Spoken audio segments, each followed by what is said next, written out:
প্রিয় পর্যটক, ভোলা এবং চরপেশনবাসী, আপনাদের সকলকে শুভেচ্ছা জানাচ্ছি। আজকে হচ্ছে ঈদ উল ফিতরের তৃতীয় দিন, 2 এপ্রিল 2025।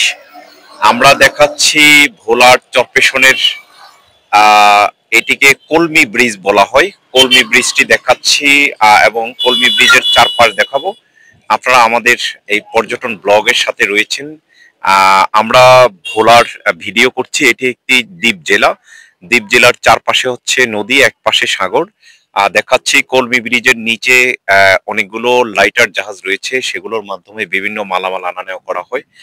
বালু সহ অন্যান্য ইত্যাদি জিনিসগুলো বিভিন্ন জায়গা থেকে আনা নেওয়া করা হয়। সেটি আমরা যেই কলমি ব্রিজ বা হচ্ছে কিশোরীর খেপা নামে পরিচিত ছিল এই জায়গাটি, এবং পাশে আমরা কিছু প্রাকৃতিক দৃশ্য আমরা দেখাচ্ছি। এবং পাশাপাশি এখানে বালুর একটি জায়গা রয়েছে, এখানে পাথর কাটা মেশিন রয়েছে। এবং যেই কলমি এলাকার যারা রয়েছেন তারা এক সময় এই জায়গাটি চর হিসাবে খুব অবহেলিত ছিল। ভোলার সর্ব দক্ষিণে, চরপেশনের দক্ষিণে এই জায়গাগুলো অবস্থিত। চরপেশন থেকে প্রায় 30 কিলোমিটার দূরে এই কলমি ব্রিজটি অবস্থিত। আমরা কলমি ব্রিজের চারপাশ দেখাবো। আপনারা যারা এই কলমি ব্রিজের আসা যাওয়া করেন এবং এক সময় আসা যাওয়া করতেন, তাদের জন্য এই ভিডিওগুলো।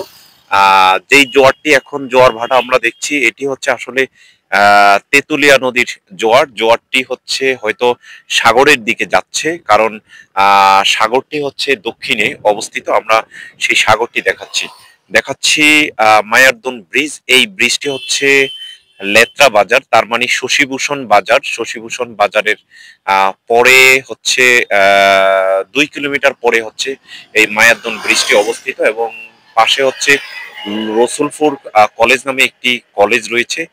আর এই রোড দিয়ে হচ্ছে চরপেশন খামার বাড়ি অথবা জ্যাকব খামার বাড়িতে যাতায়াত করা যায়। এখানে দেখতে পাচ্ছেন বিয়ের গাড়ি যাচ্ছে। আমরা দেখতে পাচ্ছি এই রোডটি অনেক ব্যস্ততম একটি রোড। আসলে ভোলার এই চরপেশন অবহেলিত এই জায়গাগুলো আসলে বিভিন্ন কারণে হচ্ছে উন্নত হয়েছে। সেই উন্নত হওয়ার অনেকগুলো কারণ রয়েছে, সেই কারণগুলো আমরা তুলে ধরছি।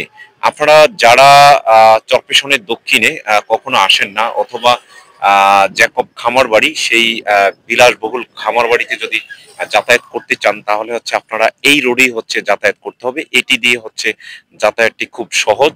যদিও এই রাস্তাটি দিয়ে বাস যাতায়াত করে, কিন্তু অটোতে হচ্ছে খুব সহজে যাতায়াত করা যায়। আমরা পাশে দেখাচ্ছি সেই লাইটার জাহাজগুলো।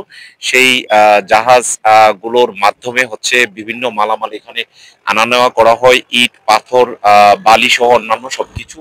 এবং পাশে যেই কিশোরীর খেপা, সেই কিশোরীর খেপাটি আমরা দেখাচ্ছি। এক সময় এখানে আহ আহ, ঢাকা থেকে লেত্রা পর্যন্ত হচ্ছে আহ লঞ্চ যাতায়াত করতো। সেই লঞ্চ গুলো হচ্ছে দীর্ঘদিন পর্যন্ত 2008 সাল থেকে এখানে আর লঞ্চ যাতায়াত করে না। এবং এই কিশোরীর খেপা, অথবা এইটাকে কলমি ব্রিজ বলা হয়, এই কলমি ব্রিজটি বিএনপি তথা হচ্ছে 2004 সালে হচ্ছে বিএনপির আমলে এই ব্রিজটি করা হয়।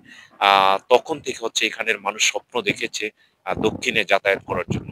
কিন্তু পরবর্তীতে এই রাস্তাগুলো কাঁচা ছিল, ইটের রাস্তা ছিল হয়তো। এবং তারপরেই হচ্ছে এখানের স্থানীয় এমপি আব্দুল আল ইসলাম জ্যাকব তিনি করেছেন। এবং এখানে বিদ্যুৎ সংযোগ সেগুলো কিন্তু আব্দুল আল ইসলাম জ্যাকব তিনি করেছেন। আমরা সেই রাস্তাগুলো, বিদ্যুতের লাইনগুলো দেখতে পাচ্ছি। এবং পাশে যে ট্যাঙ্কার জাহাজ, সেই লাইটার জাহাজগুলো আমরা দেখতে পাচ্ছি। এই মায়ারদন ব্রিজে আসলে যেটি হচ্ছে আপনারা উপভোগ করতে পারবেন, সেই উপভোগ করার জন্য আমরা দেখতে পাচ্ছি জ্যাকব খামার বাড়ি, যেটি হচ্ছে চরপেশন খামার বাড়িতে যাওয়ার জন্য অসংখ্য মানুষ এখান থেকে এই রোড দিয়ে যাতায়াত করছে, এবং হচ্ছে অটো দিয়ে যাতায়াত করছে। কারণ আজকে ঈদের তৃতীয় দিন, যারা ঢাকা থেকে আসে তারা হচ্ছে একেবারেই, যারা পর্যটন প্রেমী বা যারা হচ্ছে ঘোরাঘুরি করে, তাদের জন্য এটি একটি আনন্দের বিষয়, তাদের স্বস্তির বিষয় যে তারা পর্যটন ঘুরে ঘুরে তাদের পরিবার পরিজন সহ আবার তারা শহরে চলে যায়। সেই ঢাকা, চট্টগ্রাম সহ বিভিন্ন জায়গা হচ্ছে ভোলার চরপেশনের মানুষগুলো হচ্ছে থাকে।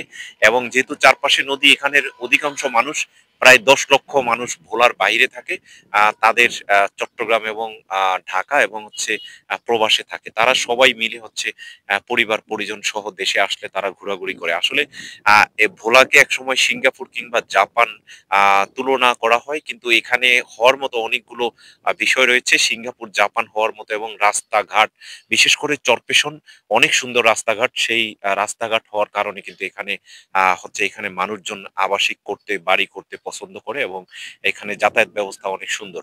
তো পর্যটক আপনারা যারা আমাদের ভিডিও দেখেন তারা লাইক শেয়ার কমেন্টস করবেন। আসলে আপনাদের জন্যই এই ভিডিওগুলো করা, এবং আপনারা যাতে হচ্ছে সবসময় দেখেন আপনাদের যেই এলাকাকে, আপনাদের মাতৃভূমিকে অন্য জায়গায় রিপ্রেজেন্টেটিভ করতে পারেন, সেই জন্য আমরা এই ব্লগগুলো করে থাকি। আপনারা আমাদের উৎসাহ দিবেন, কমেন্টস করবেন, এবং আমরা আমাদের পেজগুলোতে আপনারা থাকবেন, তাহলে আমরা আপনাদের জন্য ভিডিও করতে উৎসাহী হব। এবং এখানে আসলে আসলে যেই বিষয়টি আপনারা পাবেন সবচেয়ে স্বচ্ছ সুন্দর কিছু বাতাস পাবেন, সেই বাতাসের কারণে আপনারা এখানে আসলে যদি 5 মিনিট দাঁড়িয়ে থাকেন কিংবা 10 মিনিট দাঁড়িয়ে থাকেন, তাহলে হচ্ছে আপনাদের কাছে অনেক ভালো লাগবে। আসলে ঢাকার শহর বা অন্যান্য জায়গায় দেখা যায় কোনো নদী বলতে নদী খাল কিছুই দেখা যায় না, কিন্তু এখানে আসলে নদী এবং খাল সেগুলো দেখা যায়, সেই জন্য এই জায়গাটি অনেক সুন্দর।